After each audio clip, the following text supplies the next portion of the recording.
कर्कटे पूर्वफल्गुन्या तुलसी काननोद्भवा पाण्ये विश्वम्भरां गोदा वन्दे श्रीरङ्गनायकम्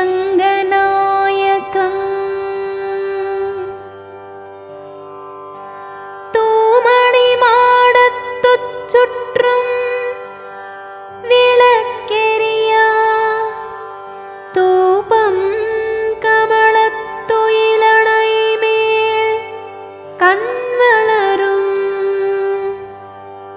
मामान् मगळे मणिकदवं ताळ्तिरवाय मामीरवळै எழுப்பீரோ உன் மகள் தான் ஊமையோ அன்றிச் செவிடோ அனந்தலோ ஏமப்பெருந்துயில் மந்திரப்பட்டாளோ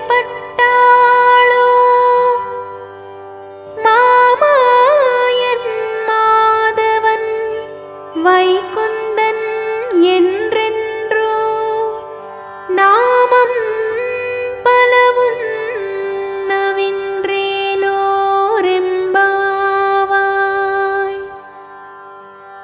తిరుప్పావై పాసుర భావము. గోదాదేవి తన చెలికి మేలుకొలుపులు చేస్తూ ఇలా అంటుంది.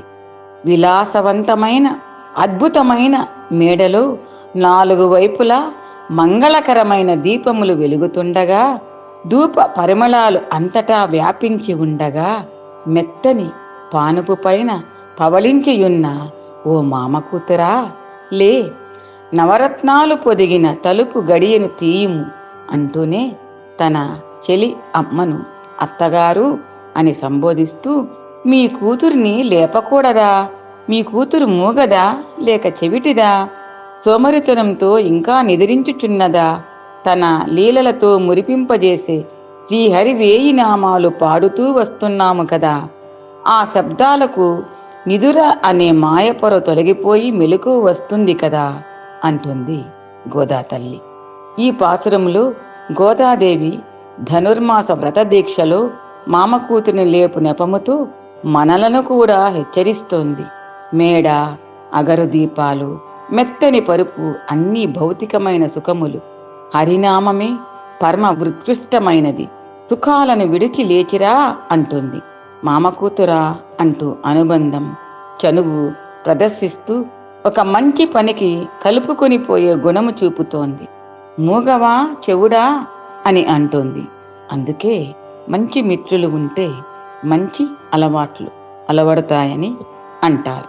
ఇంకా శ్రీహరివేయనామాలు పాడితిమి కదా అని అంటూ నగర సంకీర్తన అను సాంప్రదాయం గురించి చెబుతుంది. వచ్చే దోవలో కూడా అనవసర మాటలు మాట్లాడక దేవుని స్మరిస్తూనే నామస్మరణ ప్రాముఖ్యత నొక్కి చెబుతోంది. ప్రాతకాలంలో భక్తులు దేవుని పాటలు పాడుతూ ఊర్లో 4 వీధులు తిరుగుతారు. దీనినే నగర సంకీర్తన అంటారు. అదే సాంప్రదాయంగా కొనసాగుతూ ఉంది.